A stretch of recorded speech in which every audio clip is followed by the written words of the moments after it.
Habis sholat subuh biasanya kan ada salah satu hadis itu yang menyatakan barang siapa yang sholat subuh bersama imam di masjid lalu dia itikaf di dalam masjid sampai waktu isyraq, lalu dia sholat 2 rakaat, maka dia akan mendapatkan pahala haji umroh sempurna sempurna sempurna, seperti itu ya Ustaz ya. Nah, kalau misalnya saya isinya seperti ini boleh nggak sih Ustaz, termasuk itikaf nggak sih saya seperti? Oh, maksudnya belajar di Allah, belajar agama ya? Iya, belajar agama online seperti Iya. ini kan sebenarnya tadi itu masih masuk belum sampai isyraq tuh tadi saya tuh surat Ustaz. Berarti karena Masya saya ini Allah. kan persiapan jadi 30 menit atau 45 menit atau ya 45 menit tadi persiapannya itu masuk ke sini, berarti kan saya tinggalin masjid tuh. Persiapan untuk dapetin Ya. ilmu gitu. Itu termasuk kasih Ustaz. I-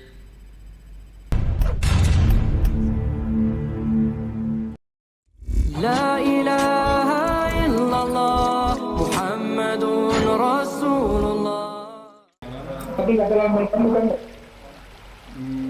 Mudah-mudahan kita coba dulu Ustaz ya. Oke, kita mulai Ustaz. Batal? Assalamualaikum warahmatullahi wabarakatuh. A'udzubillahi minasyaitonirrajim. Min hamzihi nafthihi nafsi. Bismillahirrahmanirrahim. Wassalatu wassalamu ala Rasulillah ala nabiyina Muhammadin wa ala alihi washabihi wa wala ila yaumil qiyamah wa la quwwata illa billahil aliyyil azim. Innal hamdalillah nahmaduhu wa nasta'inuhu wa nastaghfiruh wa na'udzu billahi min shururi anfusina wa sayyiati a'malina may yahdihillahu fala mudilla lahu wa may yudlil fala hadiya lahu. Asyhadu an la ilaha illallah wa asyhadu anna Muhammadan abduhu wa rasuluhu la nabiyya ba'da. Rabbi shrah li sadri wa yassir li amri wa hlul 'uqdatam min lisani yafqahu qawli. Amma ba'du. Alhamdulillah rabbil alamin, segala puja dan puji kepada Allah Tuhan semesta alam, penguasa langit dan bumi beserta isinya, yang senantiasa memberikan kita nikmat iman, nikmat Islam, nikmat panjang umur, nikmat sehat walafiat, nikmat beribadah, nikmat talibul ilmi, nikmat memiliki saudara-saudara seiman, dan nikmat memiliki waktu yang potensial. Salah satunya kita masih diberi kesempatan untuk kita kajian kali ini. Salawat serta salam tak lupa kita haturkan kepada junjungan kita Nabiina wa Rasulina wa Habibina wa qurratu a'yunina Muhammad sallallahu alaihi wasallam beserta keluarga dan sahabatnya sekalian, juga umatnya hingga akhir zaman, dan semoga kita termasuk di dalamnya dan mendapat syafaat dari beliau. Amin amin ya rabbal alamin. Alhamdulillah, yafinufilah zakum wa yakum. Kita bertemu kembali di channel Melenu Mengaji. Kali ini kita mendapatkan narasumber terbaru. Insya Allah kita akan membahas kitab Riyadhus Shalihin karya Imam Abu Zakaria Yahya bin Saraf bin Hasan bin Husain An-Nawawi, yang dikenal dengan Imam An-Nawawi. Dan alhamdulillah kita dipandu oleh Ustaz Dr. Makmur Domoran LC MSI. Insya Allah nanti kita bacakan CV-nya sebelum kita masuk ke pembahasan.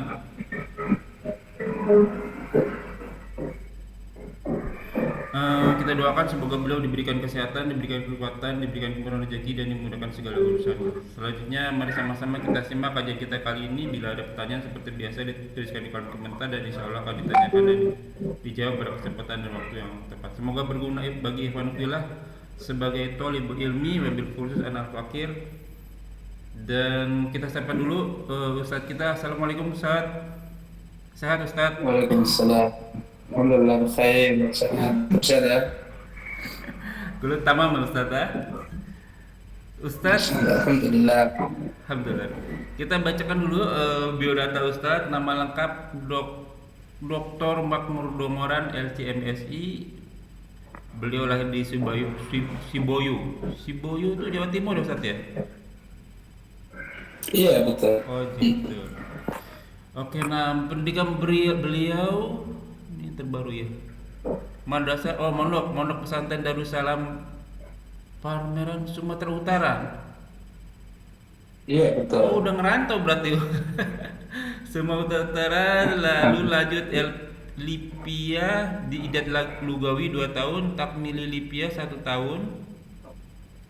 Ini maksudnya beda jurusan ya Ustaz ya? Arabik nih saya nggak tahu nih.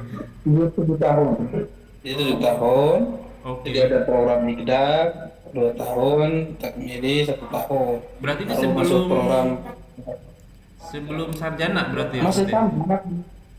Belum, yang sebelum sarjana masuk harus melewati ini dulu fase apa program dulu. Oh, jadi dikuatin bahasa Arabnya gitu Ustaz ya?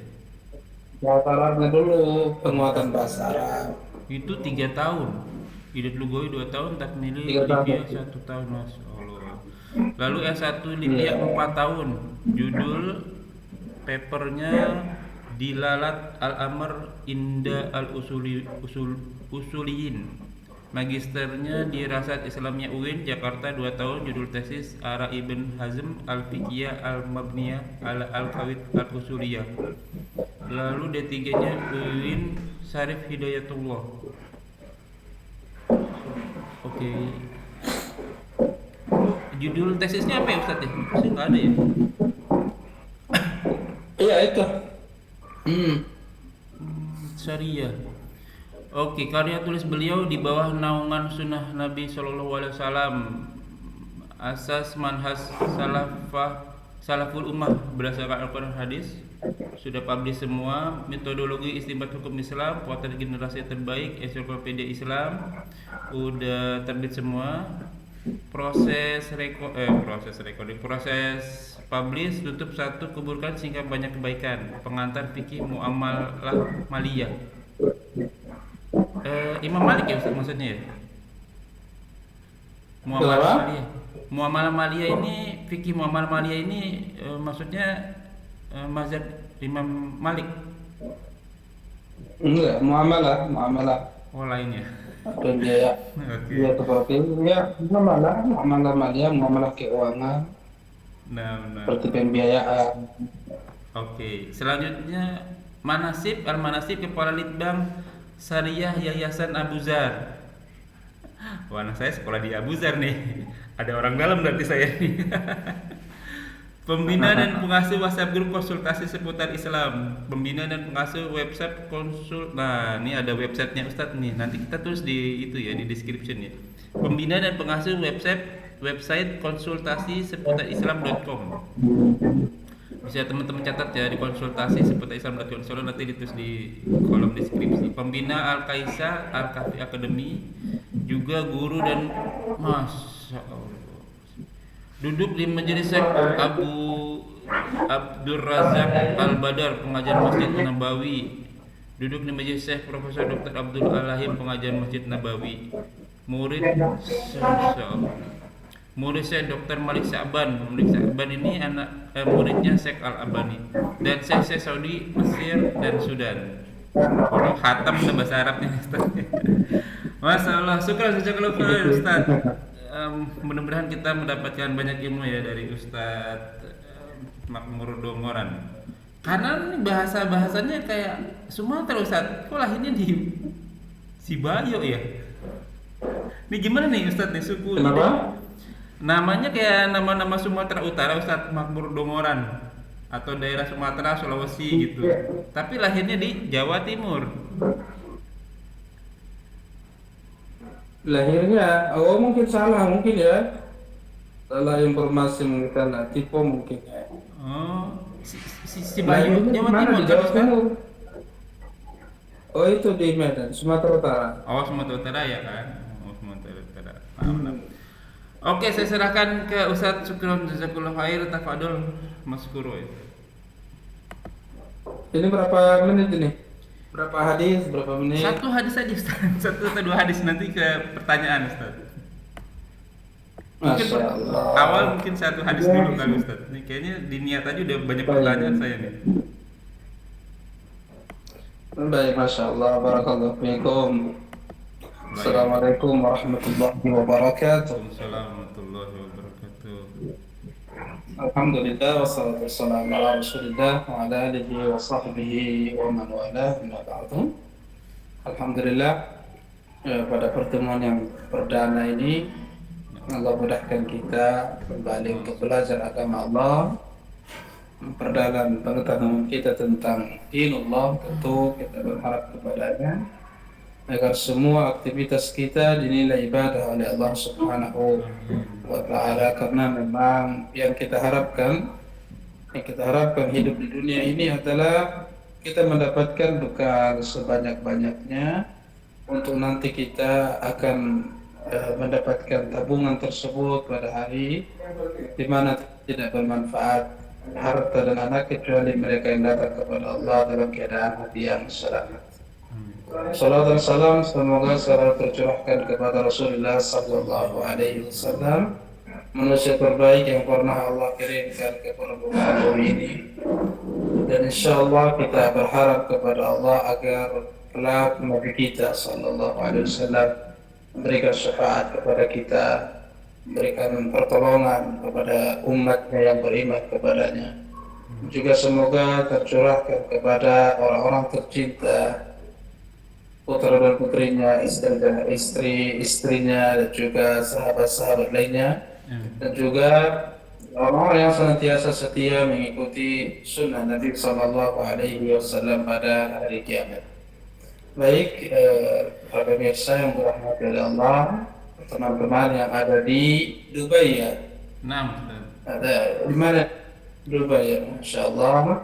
Semoga Allah Subhanahu Wa Taala senantiasa melindungi antum, memberikan taufik dan hikmahnya kepada antum semua dan sehat-sehat yang ada di sana ataupun dimanapun berada. Semoga diberikan perlindungan oleh Allah Subhanahu Wa Taala. Sebetulnya saya selalu melihat teman-teman yang sibuk bekerja tetapi masih menyempatkan untuk mempelajari agama Allah Subhanahu Wa Taala, walaupun tentu pelajaran-pelajaran yang kita anggap ringan, sederhana, tetapi harapannya dapat mengubah hidup kita, dapat mengubah prinsip kita, dapat mengubah pola hidup kita sehingga menjadi insan yang lebih baik ke depannya, yang senantiasa taat kepada Allah Subhanahu Wa Taala. Insyaallah, lagi asykurukum jami'an. Saya berterima kasih kepada antum semua karena antum memberikan kesempatan kepada kita bersama untuk sama-sama mempelajari agama Allah Subhanahu Wa Taala. Alhamdulillah kita disempatkan untuk belajar salah satu kitab terbaik yang pernah dituliskan oleh ulama besar kita, yakni Imam Nawawi, yang berjudul Kitab Riyadhus Shalihin. Seperti judulnya, ini adalah taman-taman orang-orang saleh. Taman-taman orang-orang saleh. Karena harapannya orang-orang yang duduk di dalamnya adalah orang-orang yang paling bahagia, orang-orang yang paling tenang hidupnya. Karena sekali lagi tidak ada tempat yang paling indah dan paling tenang di dunia ini melebihi majelis ilmu, sebab di dalamnya ada malaikat-malaikat yang turun mendoakannya, kemudian membawa rahmat dari Allah, dan mereka dilindungi oleh para malaikat-malaikat. Bahkan penduduk langit dan bumi senantiasa mendoakan kebaikan kepada mereka karena senang berridha atas apa yang mereka lakukan. Baik, silakan dibaca hadis pertama.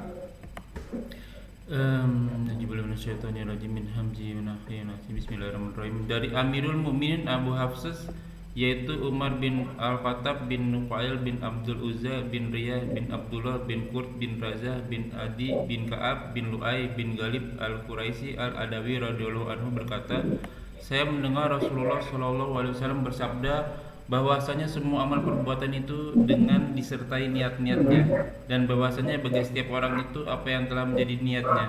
Maka barang siapa yang hijrahnya itu kepada Allah dan Rasulnya, maka hijrahnya itu pun kepada Allah dan Rasulnya. Dan barang siapa yang hijrahnya untuk harta dunia yang hendak diperolehnya ataupun untuk seorang wanita yang hendak dikawininya, maka hijrahnya pun kepada sesuatu yang dimaksud dalam hijrah itu. Muttafaq alaih, riwayat Bukhari Muslim. Masya Allah, barakallahu fikum wa jazakallahu khairan atas bacaannya. Baik, ini berbicara tentang niat tentang keikhlasan niat. Tentu pentingnya kita untuk selalu memperhatikan dan memperbaharui niat kita apapun aktivitas kita. Bagi antum yang bekerja, bagi antum yang melaksanakan tugas, maka perbaiki niat. Untuk apa kita bekerja, untuk apa kita datang jauh-jauh ke Dubai misalkan, harus kita kita baguskan kerjaan kita dengan niat. Baik, hadis yang pertama yang dibawakan oleh Al-Imam An-Nawawi rahimahullah ta'ala dalam buku yang sangat bagus ini adalah hadis yang diriwayatkan oleh salah satu sahabat yang paling mulia, bahkan sahabat terbaik setelah Abu Bakar radhiyallahu ta'ala anhu, yaitu Umar bin Khattab yang kita kenal dengan Amirul Mukminin, ya, pemimpinnya orang-orang beriman. Amirul Mukminin adalah pemimpinnya orang-orang beriman, yakni Umar bin Khattab radhiyallahu ta'ala anhu. Dan ketahuilah bahwa hadis ini hanya diriwayatkan melalui jalur Umar bin Khattab,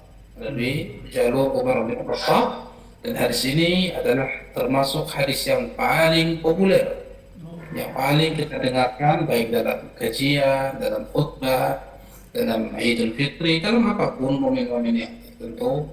Akan tetapi yang paling penting dari semua itu, ayyuhal ikhwah, adalah bagaimana kita mengambil pelajaran, memetik intisari dari hadis ini.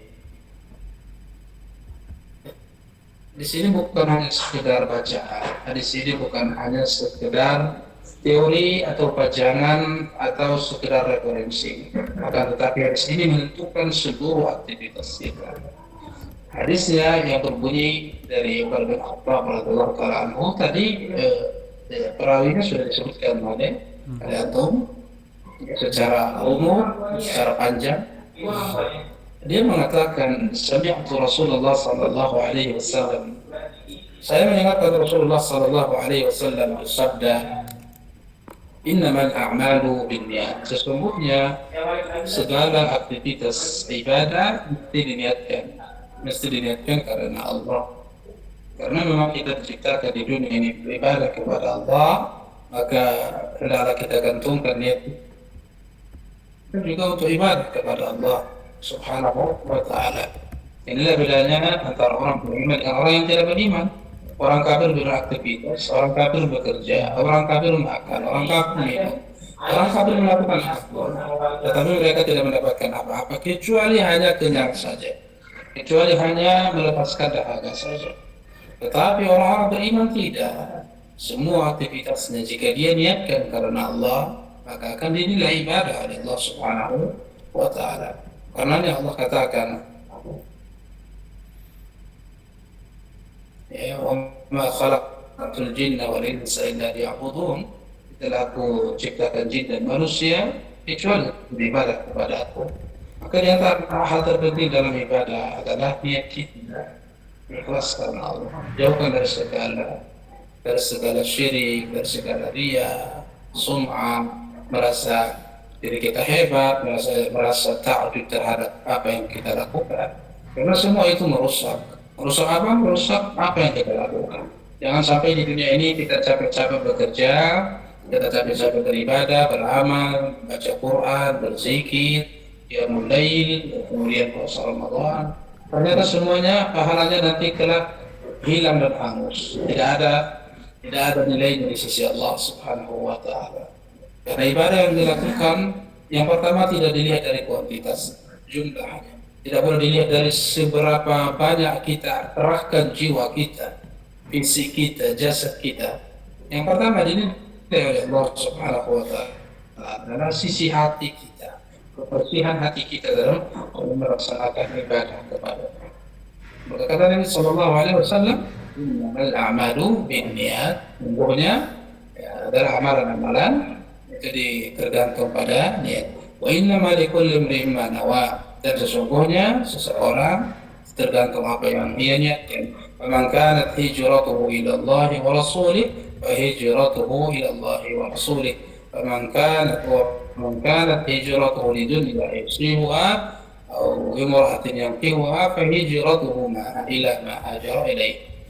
Tapi siapa yang hijrah karena untuk dunia, dia mendapatkan dunia atau untuk menikahi wanita, maka hijrahnya hanya untuk itu saja. Maka perlunya kita merefleksikan lagi, kemudian mengecek niat kita lagi dalam hijrah, dalam memperbaiki pola hidup kita atau pola ibadah kita. Karena ini tantangan terbesar bagi generasi milenial, generasi Z, dan juga generasi alfa. Mereka disuguhkan dengan berbagai fenomena dunia, dengan berbagai dinamika, perubahan sosial, apalagi dengan perkembangan AI, juga di bagaimana perkembangan media sosial, ya semua terlihat indah, semua terlihat bagus. Dan yang paling krusial dari semua itu adalah terkadang kita terlalu FOMO mengikuti segala sesuatu yang tren, ya segala sesuatu yang tren. Dan ini seharusnya menjadi peringatan bahwa itu semua bisa merusak niat kita. Orang kelihatan baik di media sosial. Banyak orang yang beribadah tetapi dia nampakkan di media sosial. Banyak orang yang hijrah tetapi tujuannya untuk mendapatkan atau meningkatkan algoritma misalkan, ya. Dan sebagainya, dan semua itu adalah tantangan niat. Semua itu adalah tantangan niat. Terkadang tujuannya dakwah, tetapi karena niatnya memang untuk mendapatkan popularitas, ketenaran, kemudian algoritma dan sebagainya, maka yang tujuan awalnya baik tapi bisa merusak. Ya, seperti kata Nabi Sallallahu Alaihi Wasallam, "Wa man kanat hijratuhu lidunya yusibuha." Siapa yang hijrah untuk mendapatkan dunia, untuk memperbaiki ekonominya, untuk meningkatkan pendapatannya, atau imra'atin yankihuha, atau untuk menikahi seorang gadis, ya, misalkan anak-anak muda, ya anak-anak muda misalkan dia melihat ada calonnya, masya Allah, ya bagus, masya Allah, salihah, dan dia hijrah untuk mendapatkan calonnya bukan karena Allah, maka hijrahnya sia-sia. Maka ini catatan bagi para pemuda khususnya, hijrahlah karena Allah, maka Allah akan memilihkan yang terbaik untukmu. Jangan hijrah karena wanita, karena jika engkau hijrah karena wanita, bisa saja Allah palingkan dirimu dari orang yang engkau anggap saleh. Dan bisa saja yang engkau anggap saleh dan salihah itu ternyata di baliknya ya ada sesuatu yang buruk, ada sesuatu yang tidak sesuai dengan idealisme kita. Maka jika kita ikhlas karena Allah Subhanahu wa taala, ya, jika kita ikhlas karena Allah Subhanahu wa taala, Allah akan mempertemukan kita dengan orang-orang yang terbaik. Allah akan mempertemukan Anda dengan orang-orang yang mungkin di luar ekspektasimu.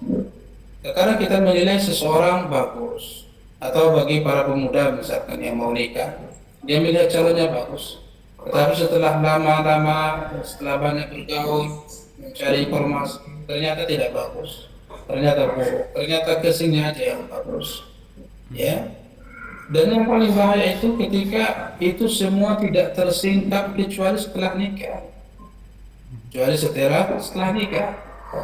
Kenapa itu terjadi? Karena memang dari awal niatnya bukan karena Allah, niatnya hanya melihat sekilas, oh ini bagus, oh ini salih, masya Allah, sehingga Allah biarkan dia tenggelam di situ. Allah tak membimbing. Maka orang-orang yang ikhlas karena Allah Subhanahu wa taala, kelak dia akan terus dibimbing oleh Allah, diberikan jalan oleh Allah Subhanahu wa taala yang mungkin tidak ditempuh kecuali mereka yang disayang, dirahmat oleh Allah Subhanahu wa taala. Ini adalah hadis yang sangat bermanfaat sebagai alarm bagi kita semua, bukan hanya bagi orang yang baru hijrah, tidak. Ini justru alarm, peringatan kepada seluruh kaum muslimin, kepada orang awam, kepada ustaz, kepada yang masih muda, yang sudah tua, wanita, laki-laki, ya. Ini semua adalah peringatan dari Nabi Alaihissalam akan pentingnya niat, akan pentingnya tujuan hidup, prinsip hidup, ya. Prinsip itu khususnya ketika kita dihadapkan dengan berbagai tantangan media sosial, berbagai tantangan, ya, dinamika kehidupan dan sebagainya. Semoga Allah Subhanahu wa taala nantiasa membimbing kita ke jalan yang benar, membersihkan hati kita dari segala ketergantungan kepada makhluk, ya, karena bergantung kepada makhluk adalah bukti bahwa kita tidak ikhlas kepada Allah Subhanahu wa taala. Dan bergantung kepada makhluk akan melahirkan kekecewaan, Nah, akan melahirkan ketidakpuasan, ketidakbahagiaan. Maka bergantung kepada Allah, ikhlaskan niat kita, ikhlaskan hati kita dalam menerima perintah Allah, dalam menjauhi larangan Allah. Ikhlaskan kita juga dalam menerima ketetapan-ketetapan Allah, takdir-takdir Allah Subhanahu wa taala. Apapun yang Allah tentukan kepada kita, ikhlaskan niat kita. Ketika Allah memberikan kebahagiaan, kenikmatan, maka ikhlaskan. Ikhlaskan karena Allah Subhanahu wa taala, menjadikan itu sebagai pengingat bahwa setelah kenikmatan pasti ada musibah, pasti ada cobaan. Itu sudah menjadi sunnatullah, ya. Nah, setelah Allah berikan, Allah timpakan kita musibah, sesuatu yang tidak menyenangkan hati kita, juga ikhlaskan kepada Allah Subhanahu wa taala. Tanamkan dalam hati kita, jadikan prinsip bahwa semua yang Allah tetapkan bagi kita adalah ketentuan Allah Subhanahu wa taala, dan segala sesuatu yang berhubungan dengan ketentuan Allah yang terbaik, yang terbaik bagi kita, baik kita tahu maupun kita tidak. Barakallahu fikum. Wah, ana rasa untuk penjelasan hadisnya cukup seperti itu. Kalau ada yang ingin bertanya, tafadhol. syukur jazakallah khair Ustaz atas penjelasannya. Nah, kita langsung ke tanya jawab nih Ustaz. Ini salah satunya saya hijrah ke Dubai ini Ustaz. Kebetulan Ana di Indonesia itu dosen Ustaz, dosen di salah satu kampus di daerah Jakarta, maksudnya Jakarta Selatan berarti ya. Cuman saya levelnya asisten ahli Ustaz. Asisten ahli itu paling bawah levelnya berarti itu. Karena memang passion saya itu, kebetulan saya di desain grafis, jadi memang passion saya itu harus ngedesain gitu. Kalau misalnya saya di akademisi aja, karena desain kan harus praktisi gitu Ustaz. Saya nggak mau hanya di ruang lingkup teori, jadi saya praktek. Makanya kalau saya kasih ke anak-anak, mereka praktek, dan salah satu praktek harus kerja gitu Ustaz. Dan saya pikir dulu tuh jadi dosen itu hanya ngajar. Ternyata kan ada penelitian dan pengabdian terhadap masyarakat. Kalau pengabdian terhadap masyarakat sih oke lah ya, tapi kalau penelitian ini bukan passion saya gitu. Kalau buat nulis-nulis saya kurang gitu Ustaz. Nah, salah satunya saya hijrah ke sini itu terus terang gaji asisten ahli itu kecil Ustaz. Dan anak saya itu, saya kan bukan anak pondok Ustaz. Ya karena dulu orang tua ya, zaman-zaman orang tua generasi boomer kan, udahlah nanti saya ajarin aja gitu. Walaupun saya sebenarnya suka mondok gitu. Mungkin masalah administrasi kali Ustaz ya. Nah, saya mau masukin anak-anak saya masukin ke pondok Ustaz. Dan umumnya pondok-pondok yang salaf itu kan mahal Ustaz ya. Karena kan memang dia fokus untuk yang Al-Quran sama Sunnah aja. Saya juga nggak tahu kenapa di Indonesia itu, saya nggak berani ngomong lah, maksudnya yang tidak salaf itu lebih marak gitu ya. Cuman saya maunya yang sesuai jalur aja, karena saya juga orang akademisi kan. Nah, kalau saya ibadah itu nggak usah yang macam-macam lah, ikutin aja yang Sunnah sama Rasul. Nah, akhirnya saya ambil yang pondok-pondok as-salaf gitu. Karena pernah anak saya itu meminjam sesuatu aja tuh, nggak boleh, ini kan punya saya. Itu saya di depan mata saya itu saya ngeliat sama istri saya.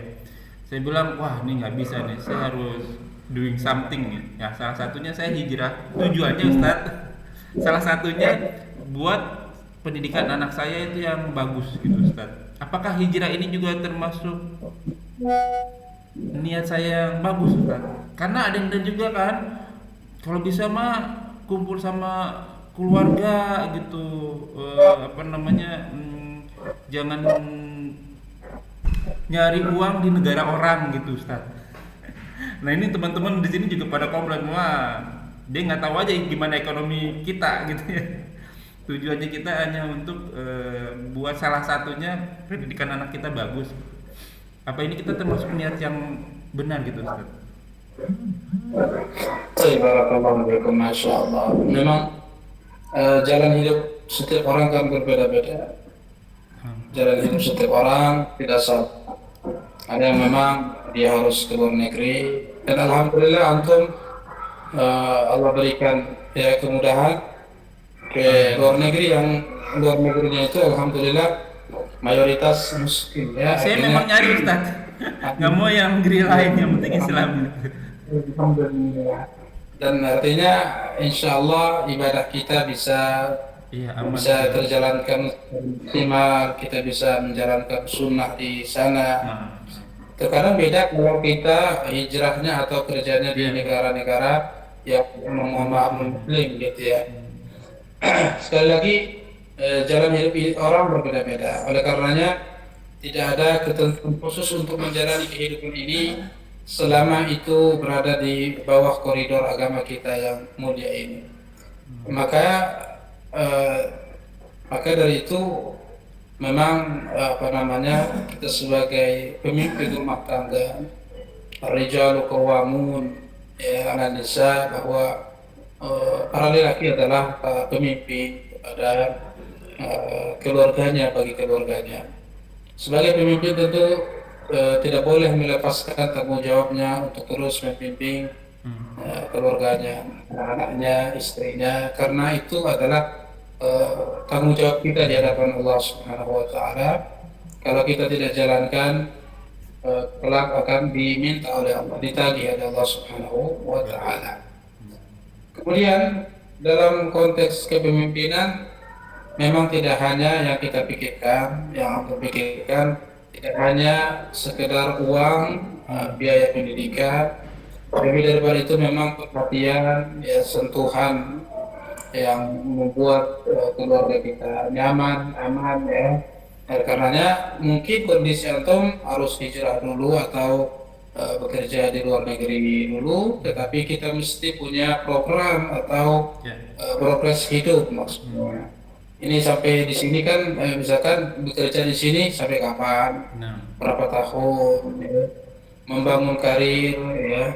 Kemudian nanti setelah ini bagaimana setelah 5 tahun misalkan atau 10 tahun nanti mungkin akan membangun usaha sehingga lebih dekat dengan anak, dengan keluarga dan sebagainya. Dan yang paling terpenting adalah terus memberikan perhatian, ya, terus dikontrol bagaimana ibadahnya, bagaimana sholatnya, ya, bagaimana pola hidupnya dan sebagainya. Karena rasa itu tidak terlalu susah, apalagi kita, alhamdulillah, apalagi antum ya yang memang basicnya di teknologi, insya Allah mudah bagi antum untuk terus berkomunikasi.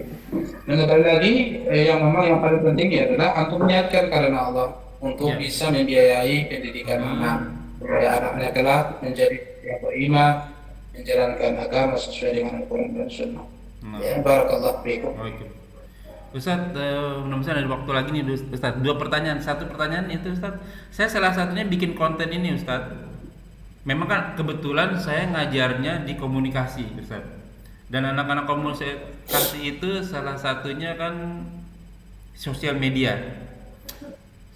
Dan kebetulan saya ngajarnya di kelas karyawan Ustaz.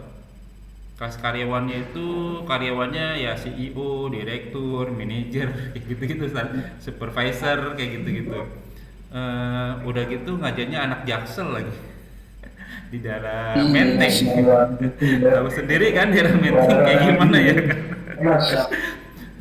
Teman-teman dosen saya selalu menghindar untuk kelas karyawan ya, tapi karena saya waktu itu butuh uang dan sampai sekarang saya masih ngajar sih Ustaz, ngajarnya online tapi ya biasanya saya dikasihnya kelas karyawan tuh.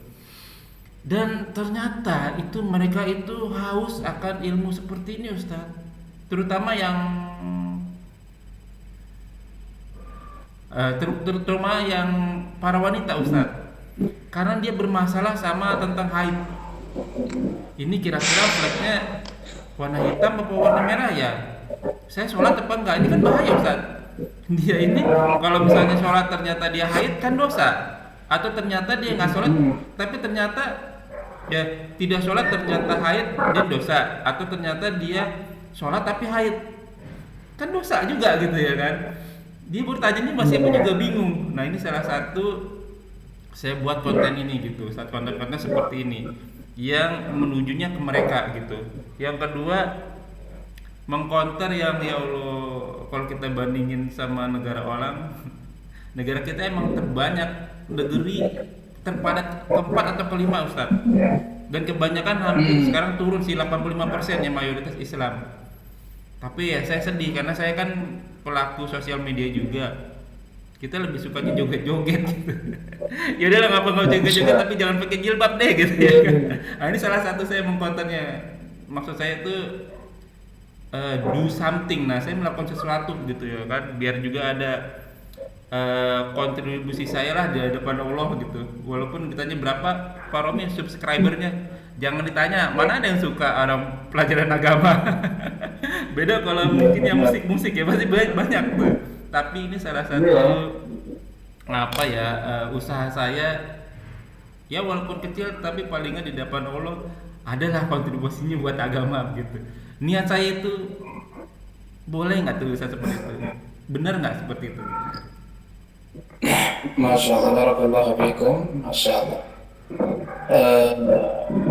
Itu adalah salah satu yang antum lakukan jika antum memang tujuannya karena Allah, adalah salah satu perbuatan atau tindakan yang sangat berharga di sisi Allah Subhanahu wa Ta'ala.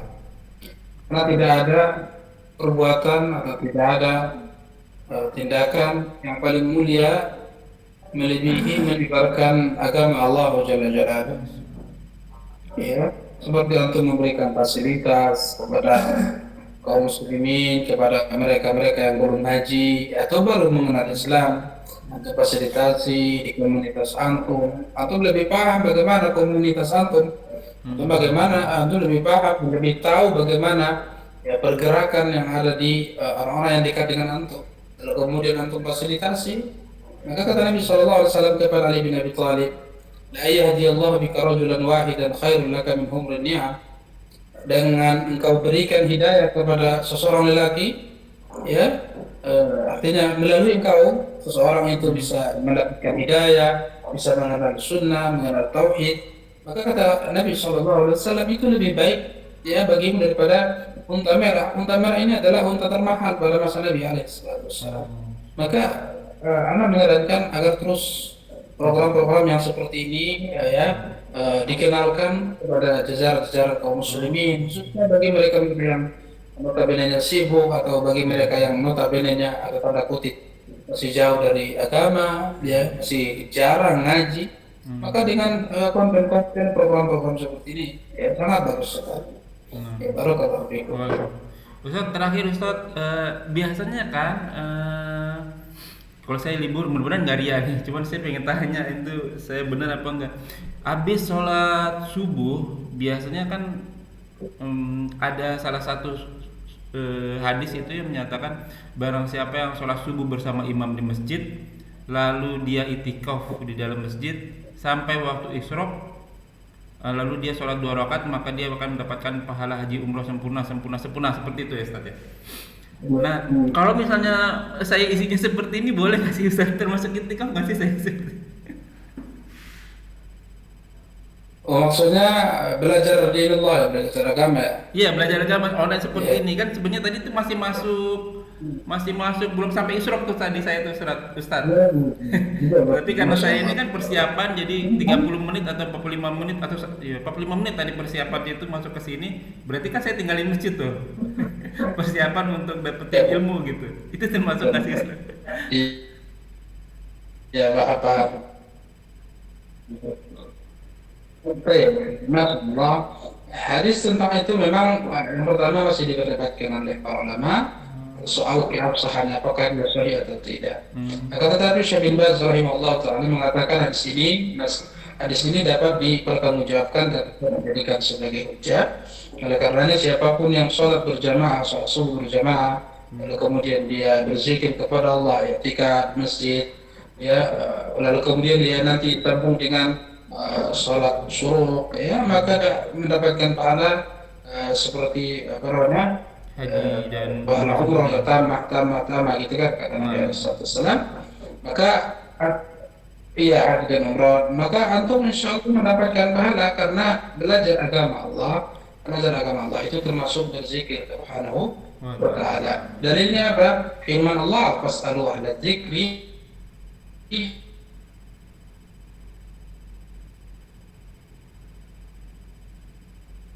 in kuntum ta'lamun.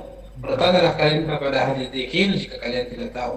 Yang dimaksud dengan ahli dzikir di sini adalah ahli ilmu. Karena sekali lagi dzikir itu juga termasuk bagian daripada, atau ilmu itu juga termasuk bagian daripada ilmu. Ya, insyaallah. Barakallahu fikum. Syukran jazakallahu khair Ustaz. Jazakumullah wa iyyakum, sampai di sini dulu teman-teman. Baik. Insyaallah Cukup. nanti kita sambung lagi. Insyaallah cukup Ustaz. Semoga majelis ini diberkahi, semoga apa yang kita bahas dan yang akan kita kerjakan diterima Allah Subhanahu wa taala dan menjadi ladang amal-amal kita di akhirat kelak. Wa qul haqqun bikum, semua yang benar datangnya dari Allah. Famang sa'afal yumin wa mang sa'afal yakfur, barang siapa yang beriman silakan beriman, barang siapa yang kufur silakan kufur. Semua akan diminta tanggung jawabnya, semua ada masa expirednya, kuluman alifan, semua akan binasa, dan sabda Rasul kita umur umatku tidak jauh dari 60 sampai 70 tahun saja, maka hisab diri kita sebelum kita dihisab olehnya. Wallahu a'lam bishawab. Ditutup dengan kafaratul majelis. Subhanakallahumma wa bihamdika asyhadu an la ilaha illa anta astaghfiruka wa atubu ilaik. Wa akhiru da'wana wa billahi taufiq wal hidayah. Wassalamualaikum warahmatullahi wabarakatuh. Syukran jazakallahu khairan Ustaz. Assalamualaikum warahmatullahi wabarakatuh. Nanti kita لا kali-kali إله إلا الله محمد رسول